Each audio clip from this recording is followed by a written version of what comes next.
What's going on, everyone? Welcome to another episode of the Terminator Training Show, question and answer edition. I am going to go through some of the back half of the questions that I got last week. I got plenty of them to do 2 podcast episodes, and I didn't get to as many on Instagram as I usually do, so I will cover some more that I didn't go over last week in last episode 161 on this episode. So thank you guys for the continued great questions. Today is going to be a good mix of multiple different topics, including we're going to start with a medical question that I haven't gotten a medical question in quite a while. So we'll start with that and then we'll continue going. Don't really have any updates to speak of at the moment. So we're going to jump right into today's questions with the first one. Medical, as promised. When treating a casualty, how would you remove their rifle? Would you cut the sling, remove the QD, etc.? Usually, cutting the sling is definitely an option, but most slings, at least the ones that we got, I think they were like Condor slings. That was the ones that most of our team used.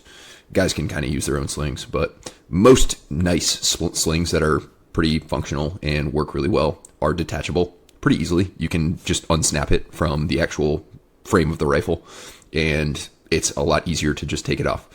Depending on the situation, if the casualty is able to move or sit up, or it's not quite as urgent, and you can manipulate him in a way that allows you to kind of slide the sling off from over his shoulder, that works too.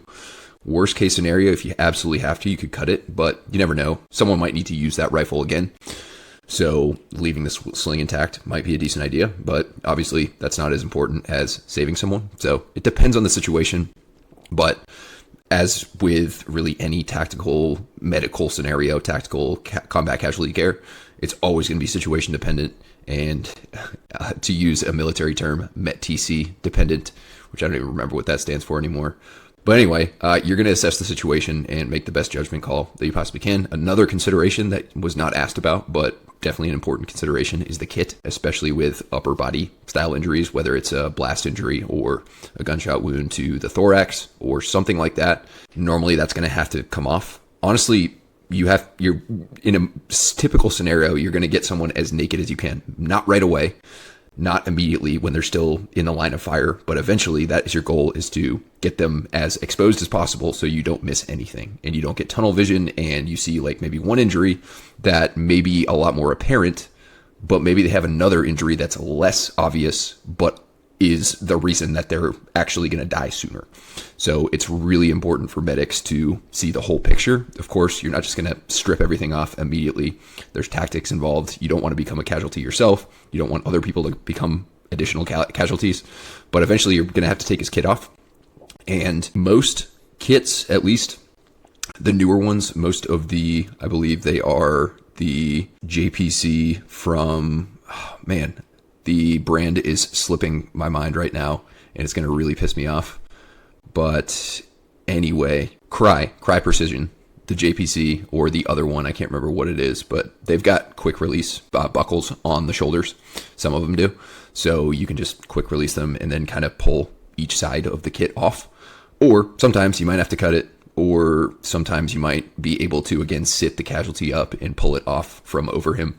It really depends on lots of different things, but good question and definitely something to consider. I will say, if you're going through medical training and you are doing casualty assessments or you're treating casualties, make sure you don't forget the weapon. If you take the weapon off, have your assistant maintain positive control of it, and or put it somewhere where you know for sure you're not going to forget it, because you will definitely get in trouble for that. You probably will fail your lane and you'll have to retry it. And obviously in real life, you definitely don't want to leave a casualty's weapon behind. That is a big no-no in the military. So always consider that. But cool question, and brings me back to my medical thought process thinking days, which are way behind me, but I enjoy thinking about it. It's pretty cool stuff. Let's go into the next question. How would you get back to lifting mid-program after being sick for a couple of weeks? This will depend on multiple things. I think you're more asking on like where in the program should you pick back up, not like how would you ease back into training, but I'll kind of cover a little bit of both because they're kind of both, they both coincide with one another. So you definitely want to tread carefully and proceed with caution and be pretty conservative coming off being sick. It does depend on what you were sick with. If you're sick for a couple of weeks, that indicates that it's probably something pretty serious, and it definitely puts you down for the count for a while. That's a long time to stay sick. So I'm guessing it was something systemic. Like you probably had like full body symptoms, not just like a head cold or runny nose or a stomach ache or something like that. So you want to consider that, like your body, even though you're not sick anymore, you're probably not 100%. When you start feeling better, you're almost definitely not 100%. So your body's still going to be in a slightly suppressed and less able to recover and adapt state than it normally is. So you want to consider that. You want to really consider easing back into your training.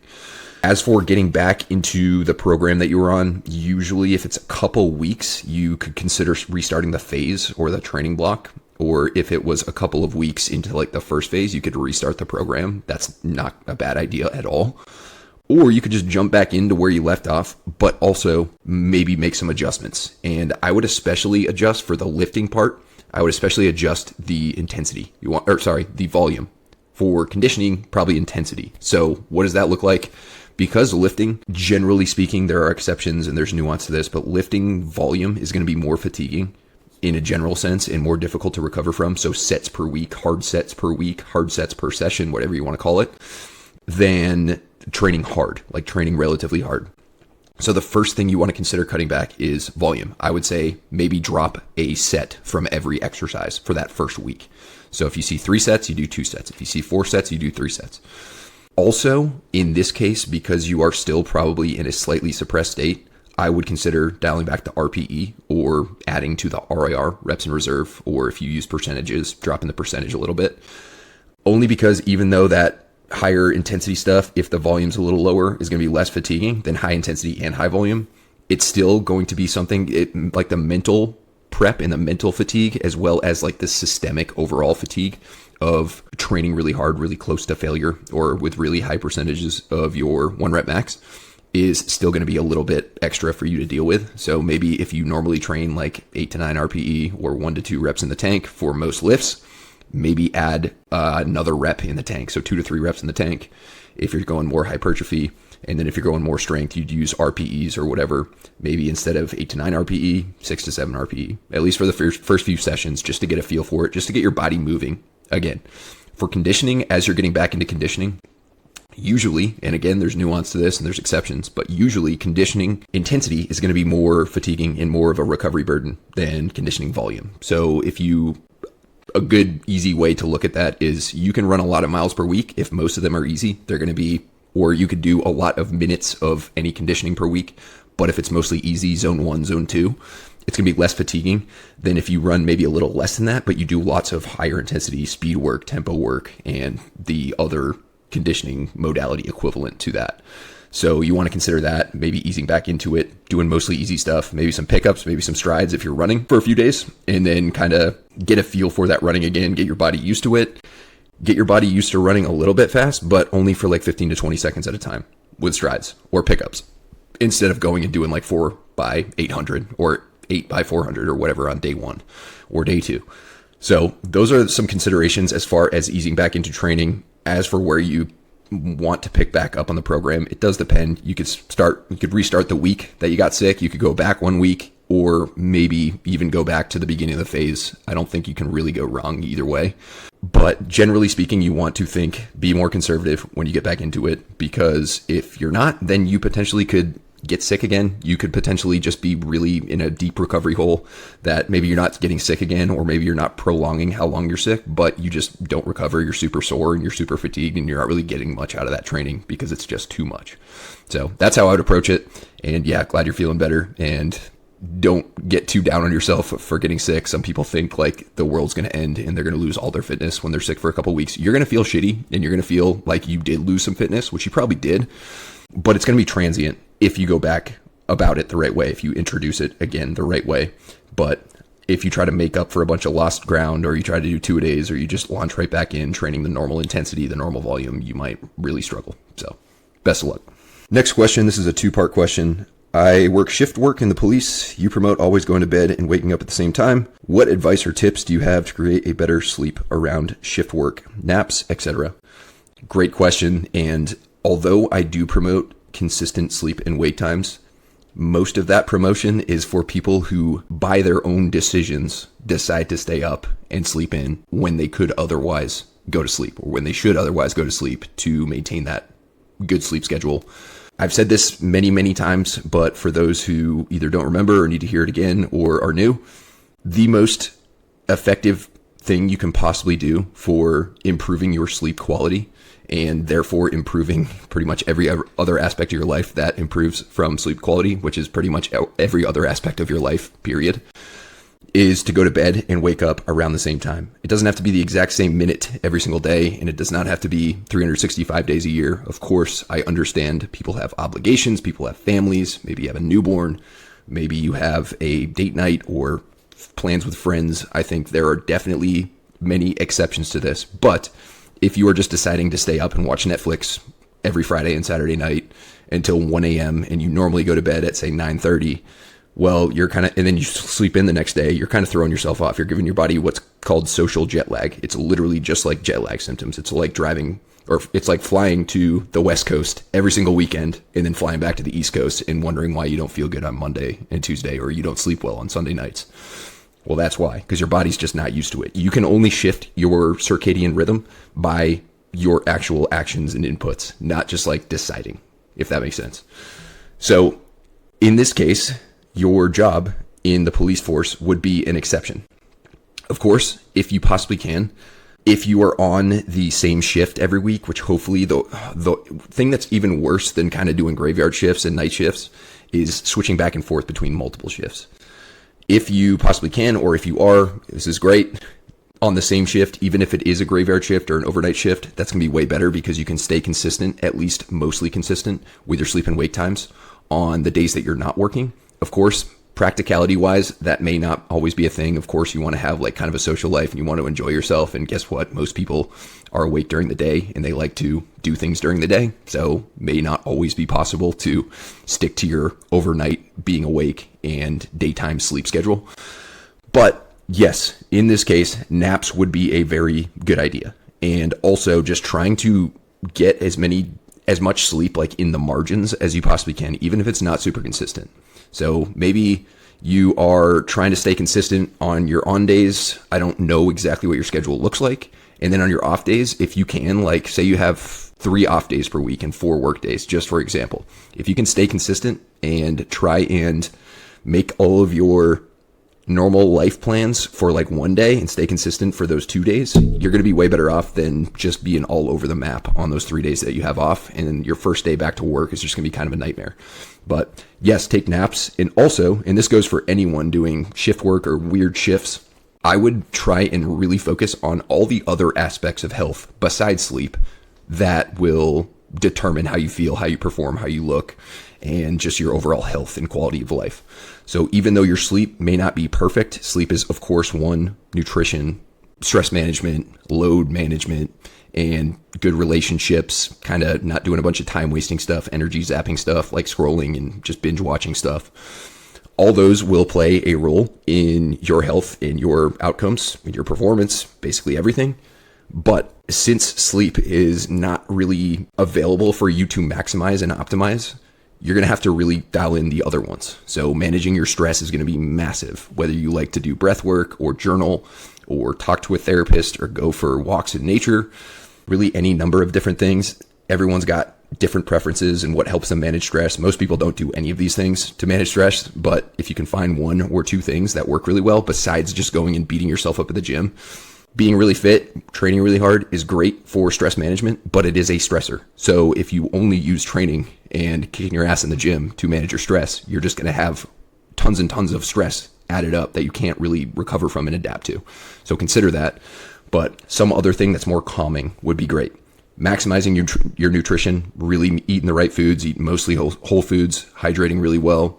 The basic stuff like that, making sure that you hang out with mostly people that give you energy and support you, not bitch, moan, complain, gossip, and speak negatively of everything and just talk about all the problems that they have or all the problems going on in the world. That's huge as well. And just doing your very best to, when you can sleep, get some sleep, even if it's a little bit off schedule, or even if it's for a different 7-8 hours or however long you sleep each night, still way better than just trying to stick to a perfect schedule, even if you're just not getting enough sleep.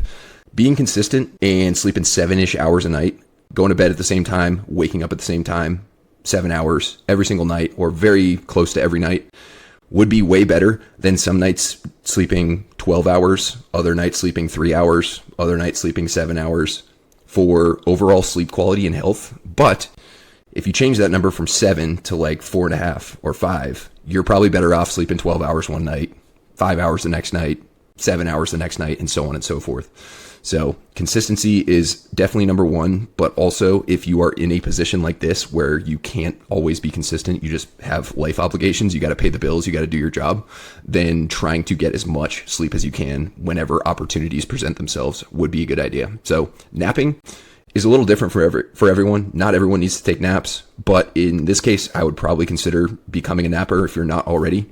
But usually if you are going to nap, I would choose either like 20 minutes, maybe 30 if it takes you a little while to fall asleep, like it does for me. If I want to nap for 20 minutes and I really need it, I'll set my alarm for 30 minutes because it gives me some time to actually fall into sleep. Or you can go like a full sleep cycle, about 90 minutes. You may notice if you take like an hour nap or some other obscure amount of time, you might feel way worse and way more sluggish afterwards because you're not getting a full sleep cycle in. You also want to note that if you're taking naps close to when you go to bed, that can affect your sleep that night. So that's another consideration. But any number of different things, just really focus on the non-sleep stuff. Do your very best to get good sleep. And if you can't be consistent perfectly every night, don't beat yourself up about it. That's totally understandable. But do your best. Most people could do something a little bit better, to include me. And just small incremental gains or incremental progress is better than none. So tough situation for you, but it can be mitigated with the right actions. Next question. I was never a runner. Any tips on how I could cut my 2-mile time? I'm currently at about 18 minutes. Yeah. So 18-minute 2-mile, that's 2 9-minute miles. Definitely room for improvement, plenty of room for improvement. But at the same time, if you were never a runner and you're running 18-minute 2 miles and maybe kind of just getting started, that's not too bad. Not something to beat yourself up about. However, a lot of people, especially people who really struggle with running or don't have a running background or not accustomed to running on a regular basis, don't go about this the right way. They will think, I need to get better at 2 miles. I want to run as fast as I can for 2 miles. So I need to do as much fast running as possible. I need to run fast all the time. And that's not the right approach. And even if you do have a great base, which I'll kind of get into here in a second, that's still not the right approach. Doing tons and tons of speed work or faster running that's around your 2-mile pace or faster is usually not going to go very well for you. Some people can get away with more speed work than others, but in your case, I'd probably say err on the side of less. For now, you want to do most of your running at an easy zone 2 leisurely pace. So you could use heart rate, you could use the ability to breathe through your nose, you could use the ability to talk in complete sentences without having to like catch your breath or gasp for air halfway through the sentence. You could use RPE, like RPE 10 would be running 2 miles as fast as you can. Think of the last quarter mile of that. That's like RPE 10. That's balls out absolutely as hard as you can. RPE 1 would be like walking to the fridge. So pretty much right in the middle there. RPE, and by the way, RPE is rate of perceived effort. So out of 10 on a 10 scale, there's a 20 scale as well, but we'll just use the 10 scale. Right in the middle there, 5 to 6 would be a pretty good pace to kind of hang out at. And you don't really, at your level, you don't necessarily have to get wrapped around the axle with checking your watch and making sure you're at the right heart rate. If you're going relatively easy and you could, again, do some of those things I talked about earlier, then you're probably good. So you want to continue building that volume week to week. If you want to learn about run-based building, go back to episode 95. That's on audio only, by the way, Spotify or Apple Podcasts. And I get pretty in-depth with it there. But something you should also consider adding to the easy runs is some strides. So a stride is super simple. You start out in a jog and you slowly, gradually speed up to an aerobic, fast paced. It does not have to be a full sprint. It should not be a full sprint. It should be something like your 2-mile pace or maybe a little bit faster. You don't really have to worry about pace. Just think not sprint, fast aerobic running pace. Hold that for 15 to 30 seconds. Ideally, sometimes do it on a slight incline. And that's going to allow you to get used to running fast without being very fatiguing at all. Honestly, like almost no fatigue compared to doing like 400s and 800s and things like that, which will come down the road. But you want to do that periodically. You also want to consider doing some steeper very short 8 to 10-second hill sprints, maybe 5 to 6 of them once a week. And you can throw those strides in once a week. You can do the strides either before a run, you can do them after a run, you can do them on their own day. I would probably do the fast hill repeats like after a warm up before you run when you're relatively fresh. And that'll get your fast twitch muscle fibers activated and developed. It'll help with development along with lifting weights, and it will give you a better base to transfer into more focused speed work. So speed work would be something like track repeats. 200s, 400s, 600s, 800s are usually the best options for 2 mile. And you should probably consider starting with like maybe 1 to 1.5 miles of volume, which it would be 4 400s or 6 400s or 3 800s. I usually wouldn't start with 800s. I'd maybe start with 200s and 400s and then work your way up distance wise over time. And probably do that once a week. And then maybe you can do another longer interval session or tempo interval session. Maybe you run 2 by 5 or 6 minute bouts on, say you do the speed workout on Monday, maybe Thursday you do two 5 to 6 minute bouts at around your goal 2 mile pace, or a little bit slower than your goal 2 mile pace, almost like tempo work. It should be pretty hard, RPE 8-ish, but not balls to the wall. Do a little rest period in between where you either slow jog or even just walk for a minute or two, and then do the next one. And over time, you're going to slowly try and build speed and or volume. You don't want to go too crazy high on volume for speed work. If you're doing like 3, 4, 5 miles of speed work, that's excessive if you're only trying to get good at the 2 mile. If you're doing 2 mile and 5 mile, a little different, but those would be considerations. And continue doing your easy runs, your long runs, building that base. And then once you built the base, you maintain that base during your speed block and kind of go from there. So lots go into it. And if you want to have all this guesswork taken out of it for you, I have a program that will help you with your 2 mile. It is called the 2 and 5 mile run program. It also will help you with a 5 mile, but if you can run 5 miles fast, you can run 2 miles fast. And that would probably be your best bet. Trying to do this on your own as a non-savvy exercise professional and a less experienced runner is usually going to be a recipe for not really getting to your goals and or getting hurt and or both, because getting hurt will make it so that you don't get to your goals. So that would be what I suggest, but that's generally the approach that I would take. I would need to know a lot more about you to give you more specifics, but that'll get you started. Next question, favorite casual model of Vivo Barefoot shoes?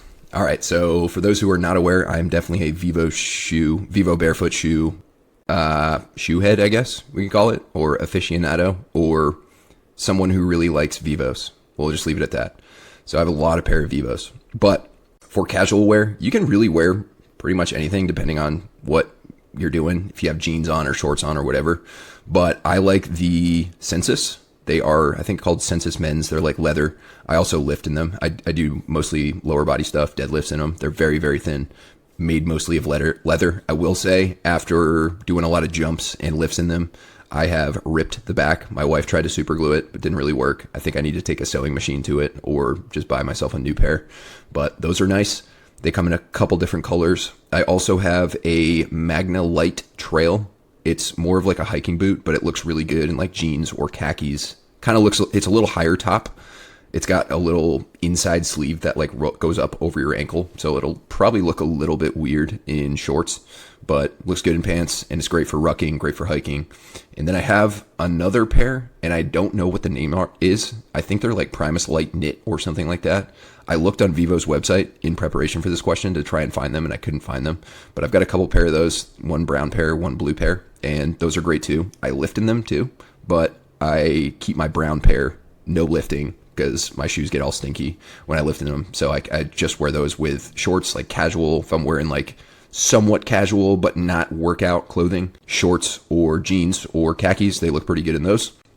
So those are kind of my go-tos, and I wear Vivos pretty much all the time unless I am wearing my squat shoes or if I'm going for a run, or occasionally I'll wear nicer shoes if I'm like dressing up, but that's quite infrequent.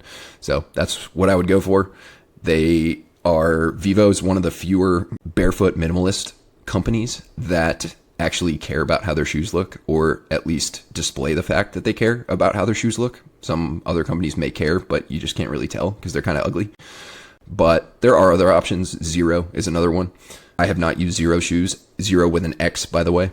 Those are going to be more budget friendly than Vivos. Vivos are definitely not cheap. They're very, very high end, high quality, but they are definitely worth it. They got good customer service. One thing I will say, one downside, and I hate to talk shit about Vivos because I love them, but one downside is on the hiking boots, like the Magnas that I was talking about earlier. They've got another few pair of hiking boots as well.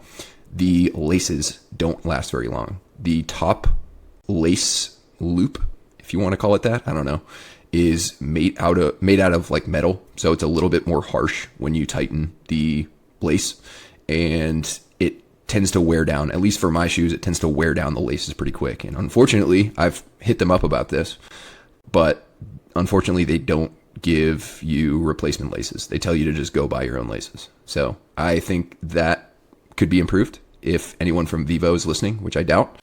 But aside from that, love them. I am not affiliated, so I don't have any discount codes with you, but maybe someday I'll have a Vivo discount code that you guys can use. So that's what I would go for. Have fun with your Vivo experience. Next question, grip strength is limiting my lifts and my pull-ups. Exercise to strengthen grip, or is farmer's carry the only way? So no, farmer's carry is not the only way. I'll get into some other considerations here in a bit, but what I would do on most of your lifts, minus pull-ups, is wear straps or grips. I use Versa grips and they're amazing. Again, not affiliated, but maybe someday. But they'll make it so that your grip is not your limiting factor on upper body compound lifts like rows and heavy pull downs. And they'll make it so your grip isn't limiting you on like split squats where you're holding dumbbells, or lunges where you're holding dumbbells, or Romanian deadlifts, stiff-legged deadlifts, even deadlifts. Here's the thing. You definitely need a stronger grip, which I'll get into here in a bit. But if your grip is limiting you on your main lifts where you want to build other musculature, upper back, lats, posterior chain, glutes, hamstrings, etc., then you're selling those muscles short by allowing your grip to be the limiting factor. So a lot of people will say, I don't need straps, I don't need grips, I've got a super strong grip.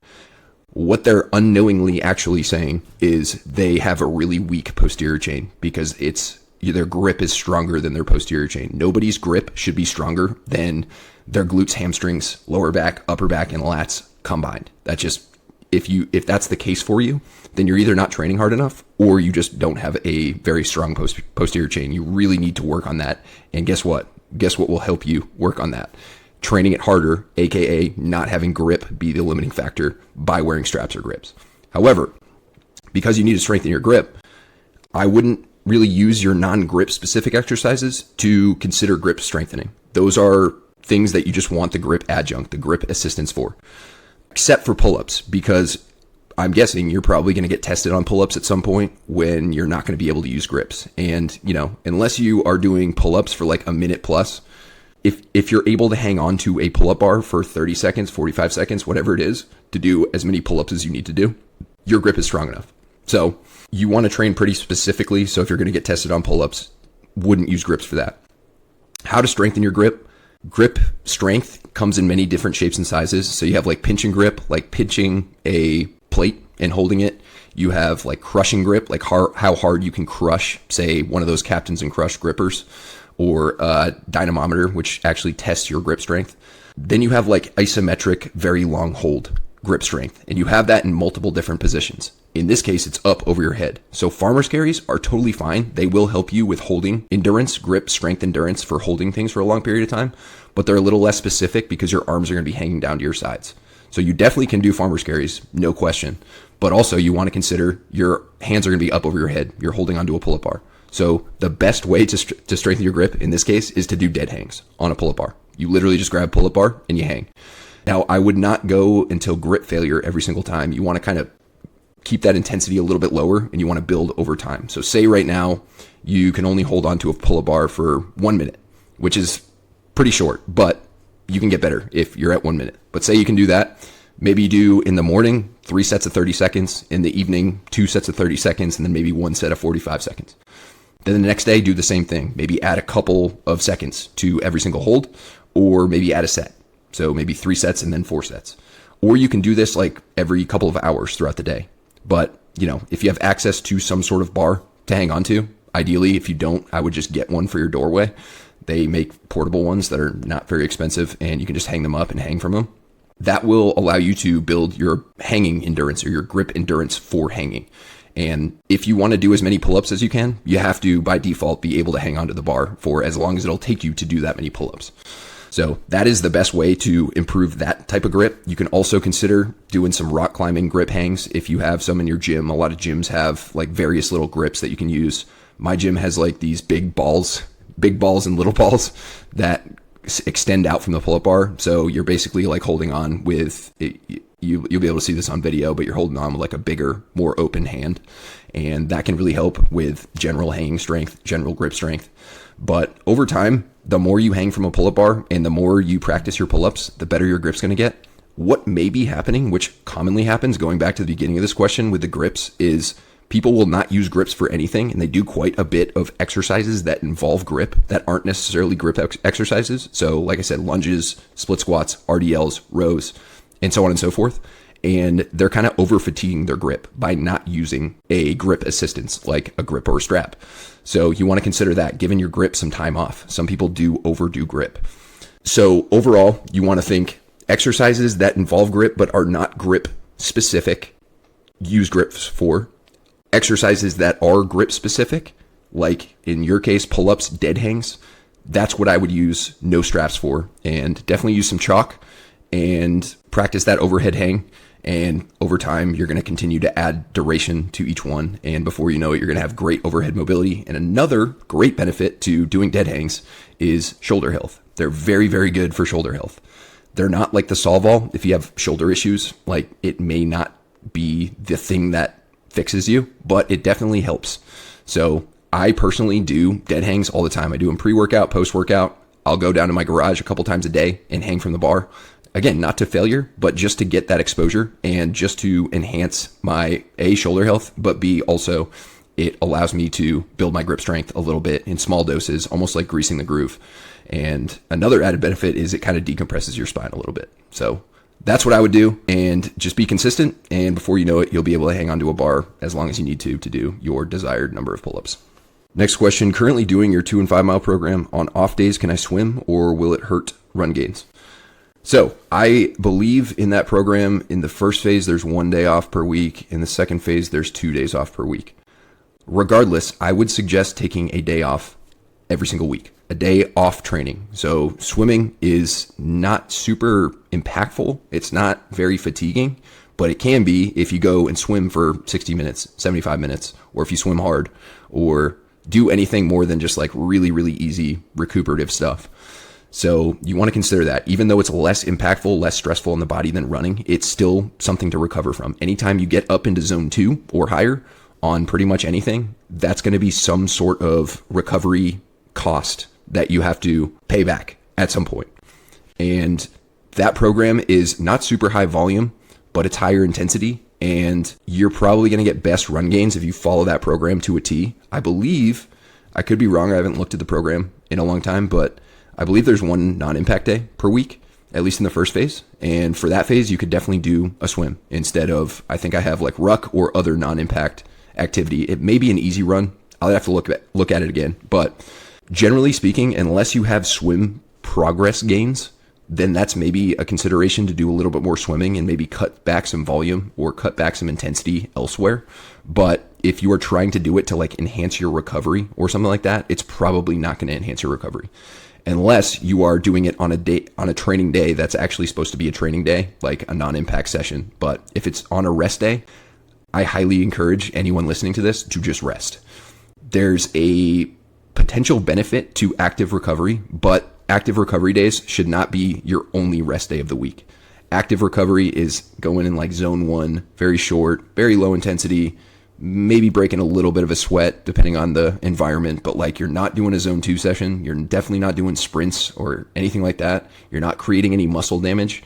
You are just getting a little bit of blood flow. My favorite thing to do for active recovery, and you can do this on rest days, by the way, it actually isn't going to probably enhance your recovery, is to just walk.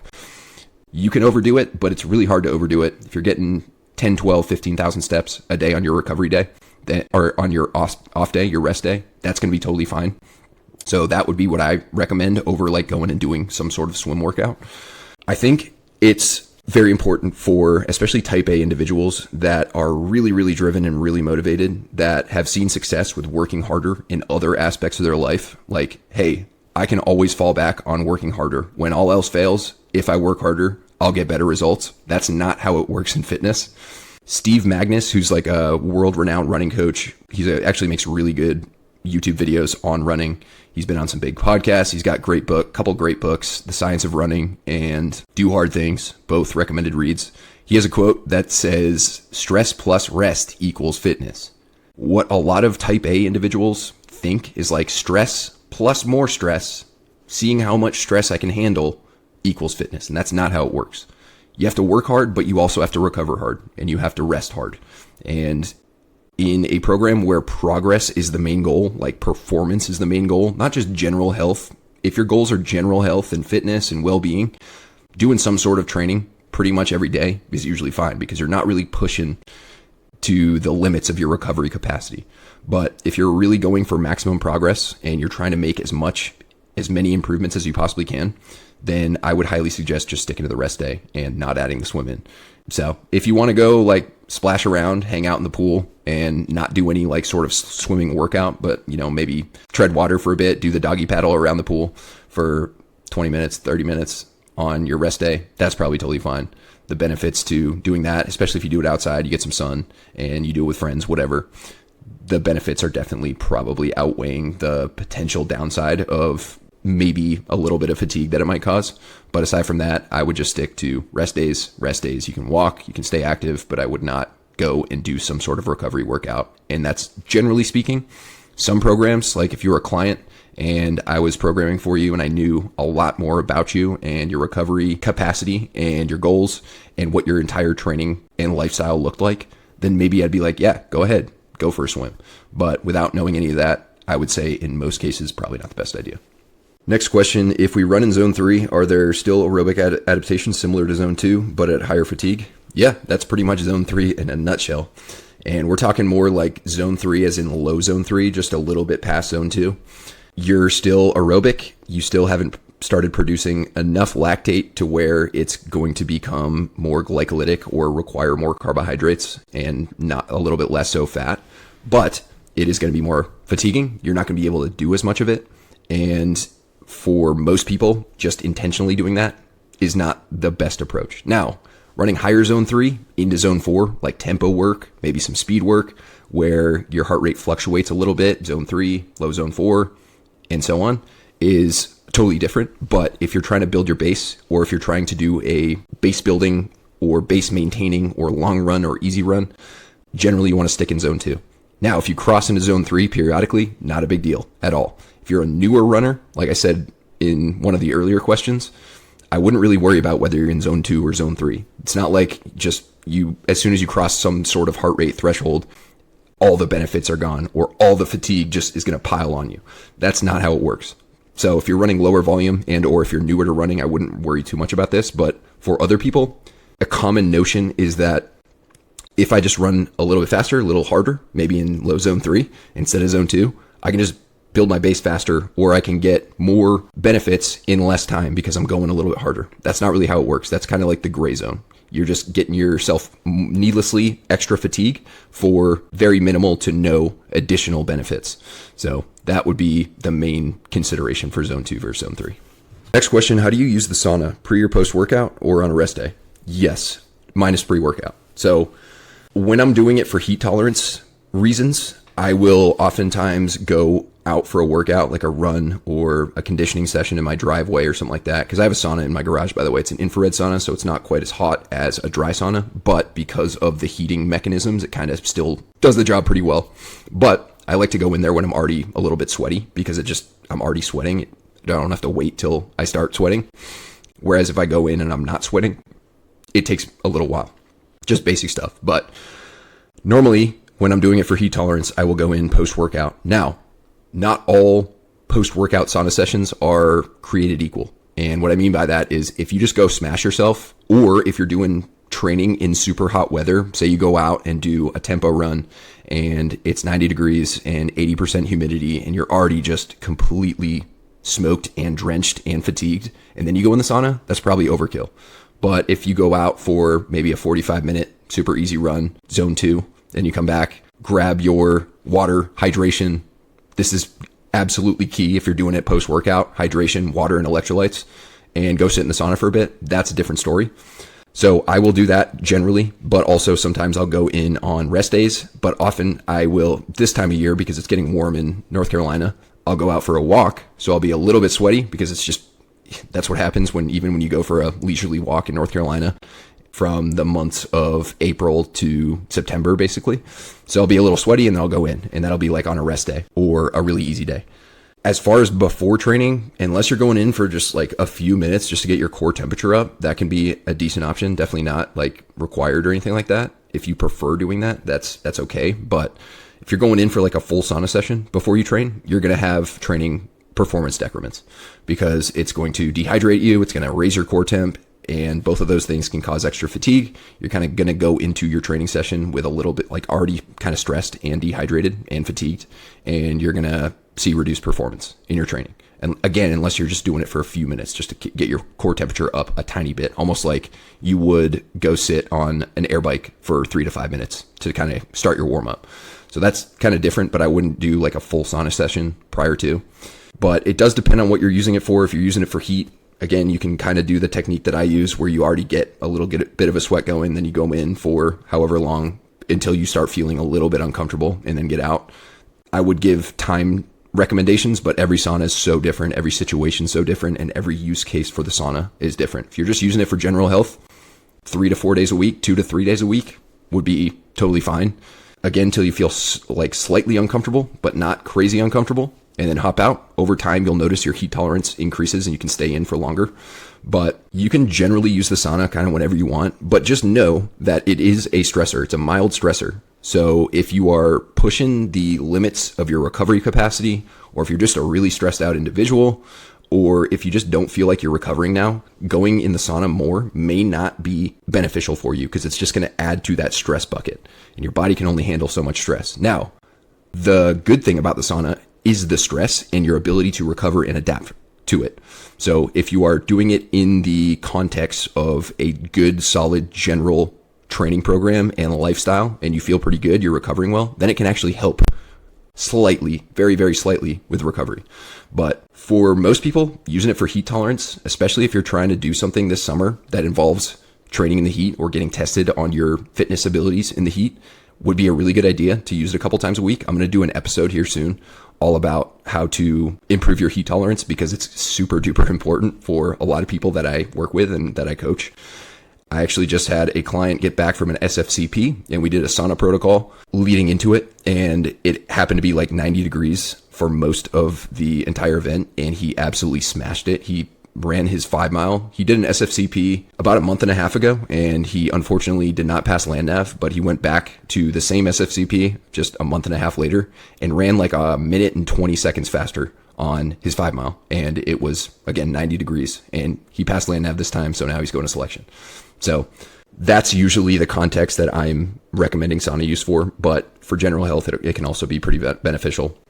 So you can pretty much use it anytime. Just make sure you're hydrating really well and make sure you're not adding it to a very, very high stress load, and make sure you're not doing it after some crazy, crazy hard workout where you already are super dehydrated because you just, like I said, ran tempo and it's 90 degrees outside. That's a little bit excessive.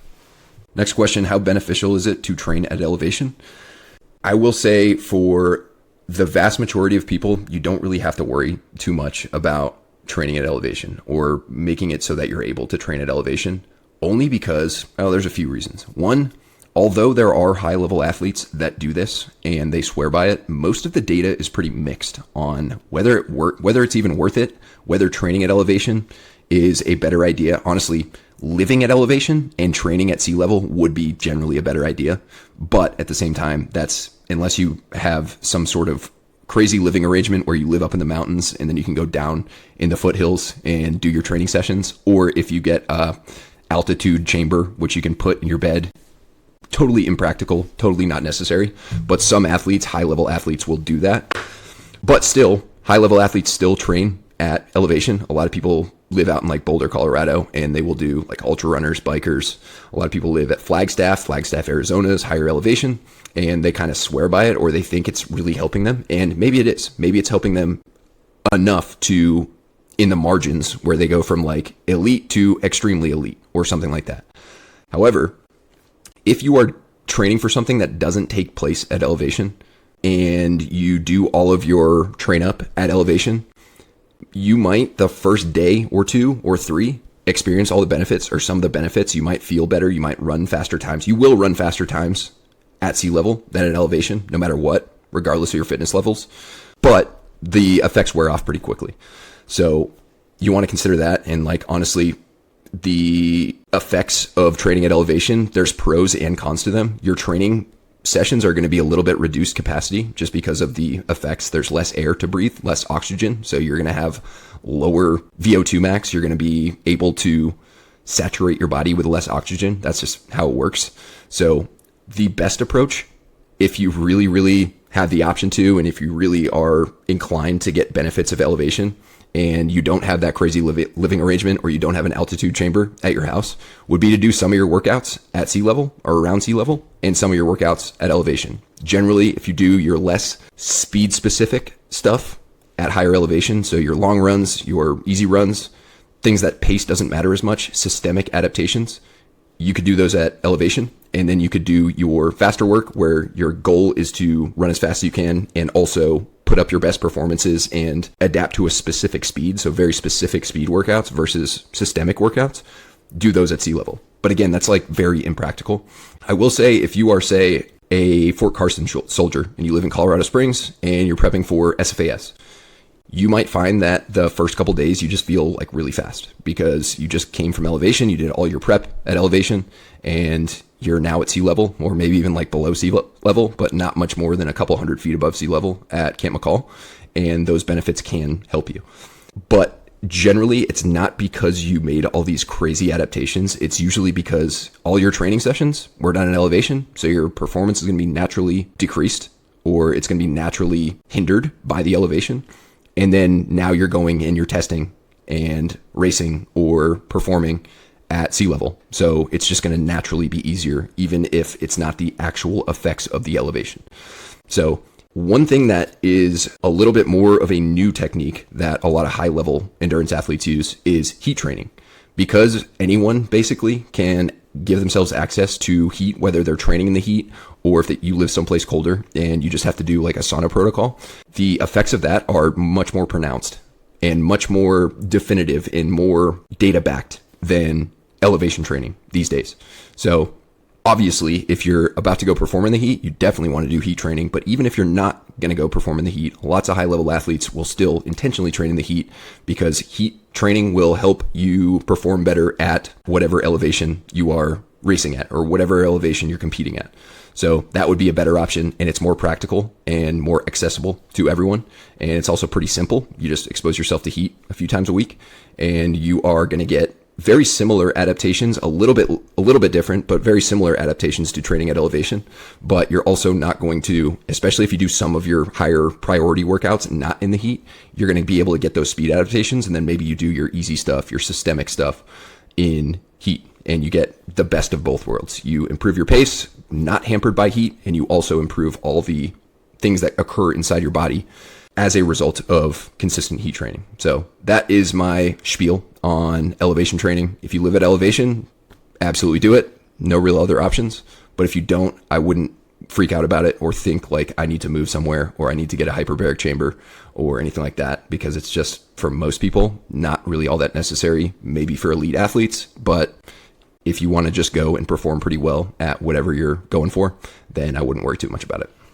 Advice on balancing weight loss with performance. I want to drop some weight, 5 to 15 pounds, but also maintain my performance. Yeah. So I just made a post about this and I'll try and link it in the show notes. But if you don't follow me on Instagram, Terminator_training, look at a pretty recent post where I talked about how to do this exact thing. So I'll get into it here as well. But Generally, when you are training for performance as well as improvements in body composition, hopefully you're trying to do that, not just lose weight on the scale. A lot of people think weight loss, but what they really want is fat loss, which is improved body composition, sometimes accompanied by weight loss. But that should be the main goal, is to get leaner, not necessarily just be lighter. When you're doing both, it is doable, but also you're going to have to sacrifice a little bit of performance and a little bit of rate of fat loss. How much? It depends on what your main goal is. If your main goal is I usually recommend people just choose, hey, my 1A, my absolute main goal is either fat loss or performance. And then 1B, my secondary goal, but not too far behind, is the other one. So say your main goal is losing weight and your secondary goal is performance.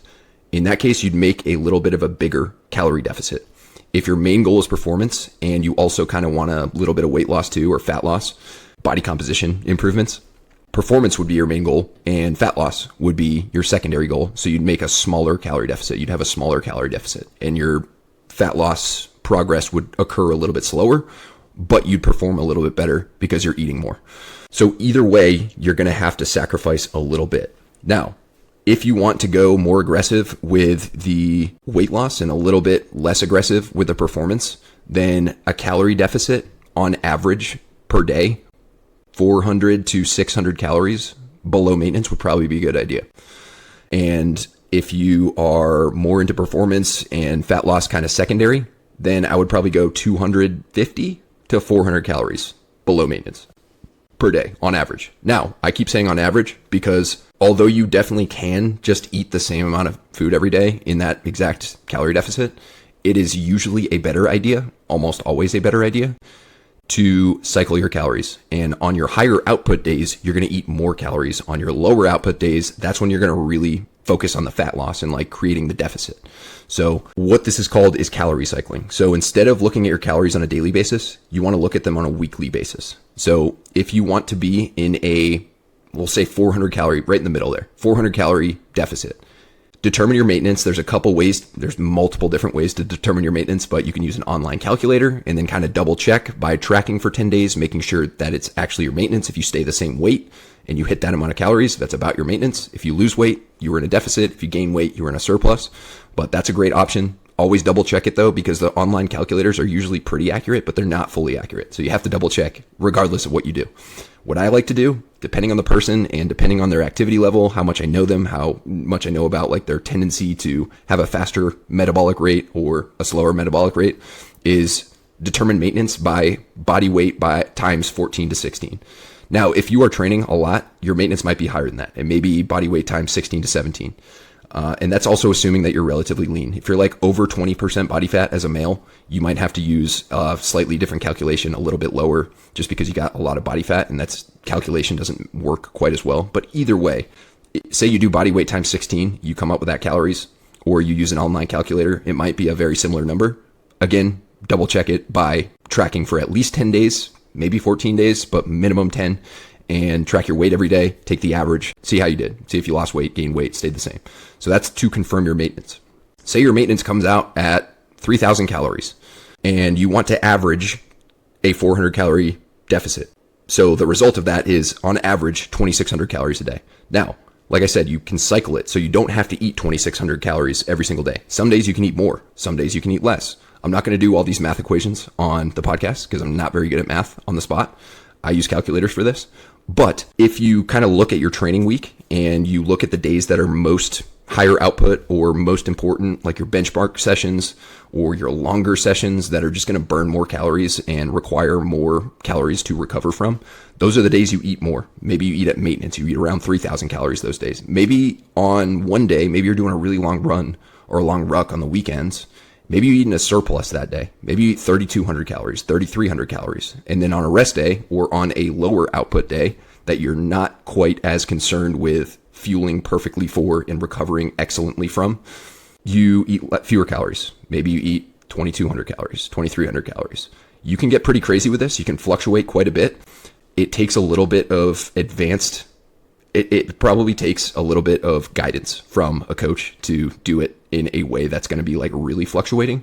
But again, if you're trying to hit 2,600, some days maybe you eat 2,800 to 3,000. Other days maybe you eat 2,200 to 2,400 calories. And the average on a 7-day basis comes out to be 2,600 calories a day, which in that case, on average, like 400 calories a day times 7 days a week, you need to be in a net calorie deficit for the week of 2,800 calories. 7 times 400 equals 28. I can do that math, but anything beyond that, talk to someone else.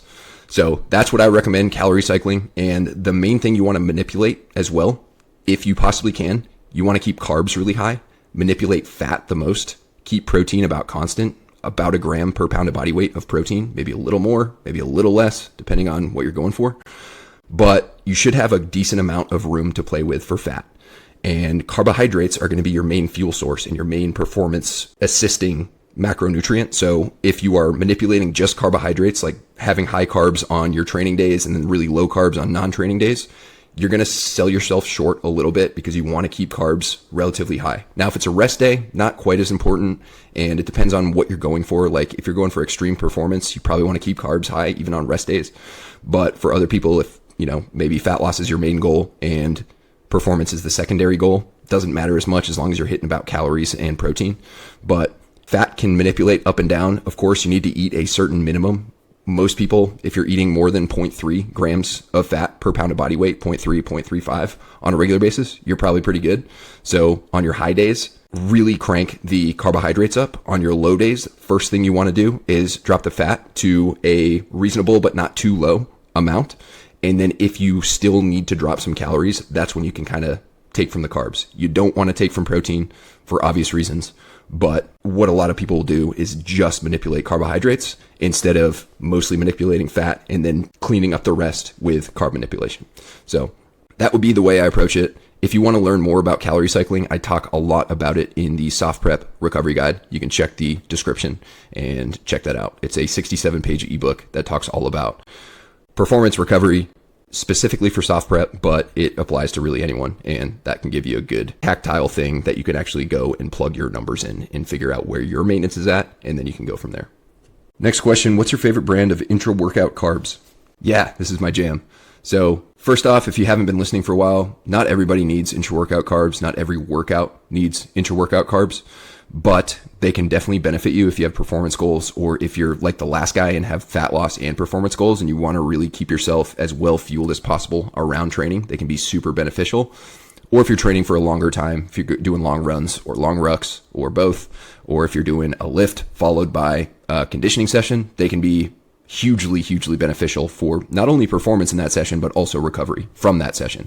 Or if you're doing a session later that day and you want to keep your glycogen stores a little bit higher so you don't have to replenish as much by eating afterwards, another great option.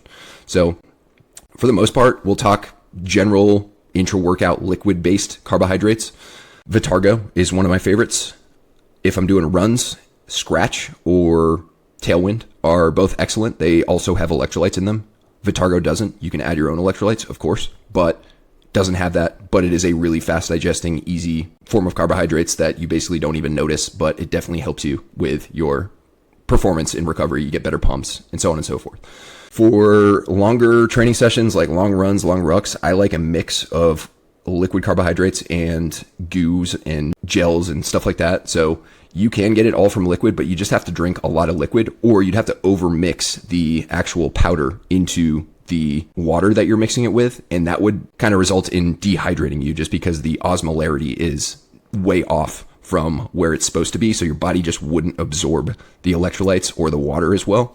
You'd get some carbs, but even that would be a little bit slower absorption. It would not be great. Or if you mix it right, and it's the right concentration, you'd have to drink a ton of fluids throughout that time, and it's just impractical to do that. So generally a mix of solid and liquid would be a good idea for longer sessions, again, like conditioning sessions. I like Morton gels and I like Precision 30 gels. Those are my two top favorite. Morton makes gels that are 40 grams of carbs. They also make gels that are 25 grams of carbs per actual packet. And it's a good idea to kind of mix back and forth also because you do get palate fatigue. So if you're just doing the same thing every time, you're just drinking the same thing, or if you are just taking the same exact gel every time, you're just going to get sick of it. And your gut is going to start, like, your body's not going to tolerate it as well. For the most part, some people can just do whatever and they're fine. But those are my go-tos, and highly suggest if you've never fueled yourself intra-workout with carbs and you are training for any sort of performance goal, I would really recommend looking into something like that. If you want to go the cheaper route, just get a tub of powdered Gatorade. Mix that. I would mix it a little bit more watery than what the package says. Again, for that same reason earlier, so your body can absorb it. The osmolarity is similar to blood, so it can actually go into the bloodstream. A lot of people will overmix the powder and it just becomes a dehydration / gut bomb, and you don't want that. But that's definitely a solid option. It's not that much less effective than something like Vitargo, and it's way cheaper. And if you want to go that route, no big deal. But I would consider mostly liquid carbs. If you are training, lifting, you don't really need a ton of carbohydrates per hour when you're lifting. You don't need any, but you definitely don't need anywhere near as much when you're running. But when you're running, I would consider a mix of goo packets or chews or gels and liquid. Next question and final question. Would you be criticized for joining as an 18 X-ray at 31 years of age during peacetime versus the GWAT? Okay, so let's talk about criticizing and who to take criticism from and who not to take criticism from. If somebody were to criticize you that has not done what you're about to do and or is not also doing what you're about to do and or has not done something more impressive or more outstanding and potentially more rare and uncommon than what you're about to do, if they haven't done shit, most of the time you get criticism from people who don't do anything impressive or challenging or risky or anything that's going to push them outside of their comfort zone. From them, definitely do not take criticism. Don't even give them the time of day. If you go and look back on your life and say, oh, I was going to join the Army Special Forces, or at least try to, but this one guy said that I would be kind of a pussy, or I'm making the wrong decision, or whatever your criticism is, and you didn't do it, do you think you're going to look back on that without regret? Probably not. You're going to be like, wow, I was a complete pussy. I definitely should have not listened to that person and just joined anyway. So that could be the entire answer to the question there, but I will kind of get into some specifics. First of all, you don't have any control over whether it's peacetime or there's a war going on. That's not in your control. So you happen to be wanting to join as an X-ray right now, and there's no war going on, nothing we're involved in at the moment. That's just how it works. You can't do anything about that. I personally missed all of the combat deployments at 10th Group before I left and went to the long walk. I didn't get my combat deployment until later in my career at 3rd Group, just because I couldn't do anything about that. My battalion was not deploying to combat at the time, and it just was not in my control. So was I a little bit, upset, or a little bit, did I feel like I missed out a little bit? Yeah, of course I did, but I can't do anything about it. So dwelling on it is just a complete waste of bandwidth. So consider that. Also, there's a very, very good chance that here in the next few years, something's going to kick off. So even if you join now and it's peacetime, that doesn't mean it's going to be peacetime for the next 10 years, 15 years, 20 years, however long you stay in. So consider that. You might join during peacetime and then you might get deployed to combat 3 years into your SF career.